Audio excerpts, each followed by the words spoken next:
My name's Henry Eisenberg. I grew up in a Christian home and a high school. Fell away from my faith, but then I ended up coming back to Christ about 2 or 3 years ago. There was a forgiveness aspect that I kind of knew in my life that I needed to take care of, just because there's a couple people in my past that when they'd pop up, all of a sudden a bunch of anger would fill into me. People in my life that I knew I had not forgiven. I started noticing it and was like, okay, well, I've heard about this freedom session and I kind of know that I'm going to learn about forgiveness, so I'm not going to deal with this right now, but I know that I'm going to deal with it later.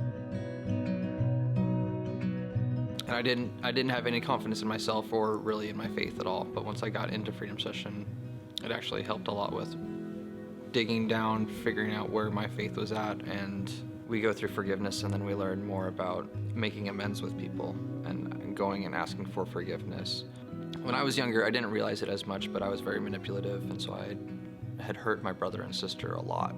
But I had actually gone to my brother and sister and asked them for forgiveness. When I did it with my brother, it was really cool because he actually was learning that night about reconciliation through their young adults group at my parents' church.